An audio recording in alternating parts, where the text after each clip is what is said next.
Hi YouTubers, మన ఛానల్లో video వచ్చి 1 వీక్ అవుతున్నట్టుంది. కొంచెం పర్సనల్ పనుల వల్ల కుదరలేదు. ఇంక నుంచి వీక్లీ వన్స్ అయినా మనం ఇలా వీడియోలో కలుసుకుందాం. ఇంకా మన ఛానల్ ఎవరైనా సబ్స్క్రైబ్ చేయకపోతే వెంటనే సబ్స్క్రైబ్ చేయండి, మీ ఫ్రెండ్స్ అండ్ ఫ్యామిలీకి షేర్ చేయండి. థంబ్నెయిల్ చూసే ఉంటారు, సిద్ధార్థ్ కౌశల్ ఐపీఎస్ గారు వీఆర్ఎస్ తీసుకున్నారని నిన్నటి నుంచి వార్తలు చక్కర్లు కొడుతున్నాయి. యాక్చువల్ ఆయన కూడా దాన్ని కన్ఫర్మ్ చేశారు. తన పర్సనల్ ఇష్యూస్తో ఎటువంటి పొలిటికల్ ప్రెషర్స్ లేవని చెప్పి వీఆర్ఎస్ తీసుకున్నామని చెప్పి అఫీషియల్ నోట్ ఒకటి అయితే రిలీజ్ అయ్యింది. ఒకంత ఇది షాకింగ్గానే అనిపిస్తుంది. ఎందుకంటే 2012 బ్యాచ్డ్ పాస్డ్ అవుట్ ఐపీఎస్ సార్ గారు, యంగ్ అండ్ డైనమిక్. ఆయన డిసిషన్స్ కూడా చాలా స్టిఫ్గా ఉంటాయి, స్ట్రాంగ్గా ఉంటాయి. అలాంటి వ్యక్తి ఇంత సింపుల్గా వీఆర్ఎస్ తీసుకున్నారంటే నమ్మటానికి ఆశ్చర్యంగానే అనిపిస్తుంది. సార్ ఆయన ఎస్పీగా తొలి పోస్టింగ్ ఉమ్మడి ప్రకాశం జిల్లాలోనే తీసుకున్నారు. సార్ ఒక గ్రాఫ్ మనం ఒకసారి చూస్తే 2019లోనే స్కాచ్ అవార్డ్, అసలు మనం ప్రకాశం పోలీసులకి అసలు మేబీ ఆంధ్రప్రదేశ్ పోలీసులు కూడా స్కాచ్ అవార్డ్స్, అది సెంట్రల్ లెవెల్లో ఇచ్చే అవార్డ్స్, దానికి నామినేట్ అవ్వటం తీసుకోవటం కూడా గొప్ప విషయమే. అలాంటిది సార్ 5 అవార్డ్స్లో నామినేట్ అయ్యారు, అవార్డ్స్ కూడా తీసుకొని ఉన్నారు.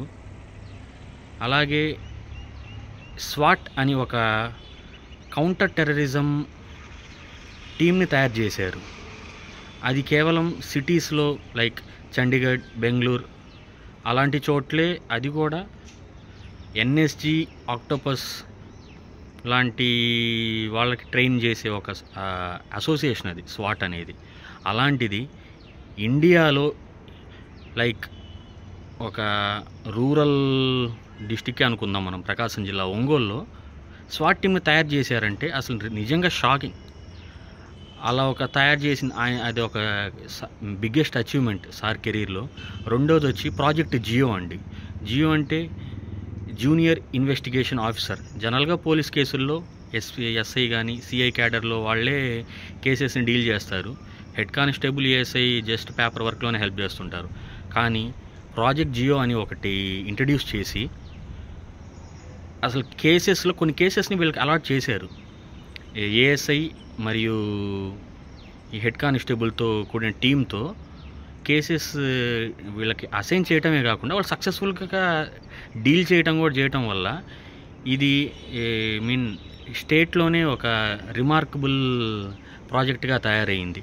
అలాగే స్పందన ప్రోగ్రామ్, ఆన్లైన్ స్పందనతో దేశ విదేశాల్లో ఎక్కడి నుంచో ప్రాబ్లమ్స్ ఉన్నా, లైక్ ఏదైనా మనం ఏమంటాము క్రిమినల్ కేసెస్ కానీ, ఇక్కడ హెరాస్మెంట్స్ ఏమైనా జరుగుతున్నా కానీ ఆన్లైన్ స్పందన ప్రోగ్రామ్ సార్ అటైన్ అయ్యి అవి చాలా వరకు క్లియర్ చేశారు. ఇంకోటి నాకు తెలిసినంత వరకు సార్ ఏమీ ఎస్పీ ఆఫీస్లో కూర్చొని మానిటర్ చేసే వ్యక్తి అయితే కాదండి. మఫ్తీలో తిరుగుతూ మన ప్రకాశం జిల్లా త్రూఅవుట్ అసలు లా అండ్ ఆర్డర్ నిజంగా బాగుందా, పోలీసుల మీద ఒపీనియన్ ఎలా ఉంది, అసలు గ్రౌండ్ లెవెల్లో వర్క్ ఎలా జరుగుతుంది అని ఆయన సొంతంగా మఫ్తీలో తిరుగుతూ తెలుసుకున్నాడు సారు. అసలు మాకు ఎలా పరిచయం అంటే మేము ఉద్యోగం చేరిన కొత్తలో 2019లో మేము పోస్టింగ్ అయ్యామండి గ్రామ సచివాలయంలో. మాకు అలా సిద్ధార్థ్ కౌశల్ గారు తెలుసు. దాంతో మేము సర్పంచ్, ఎంపీటీసీ ఎలక్షన్స్లో పాల్గొనటం, దానికి పారా పోలీస్ డ్యూటీస్గా సచివాలయ సిబ్బందినే తీసుకోవటం జరిగింది. అలా మేము కొత్తపట్నం మండలం ఈతముక్కల్లో డ్యూటీస్ చేస్తున్నప్పుడు సార్ విజిట్స్లో వచ్చున్నారు. అలా మేము సార్తో ఫోటో కూడా దిగడం జరిగింది.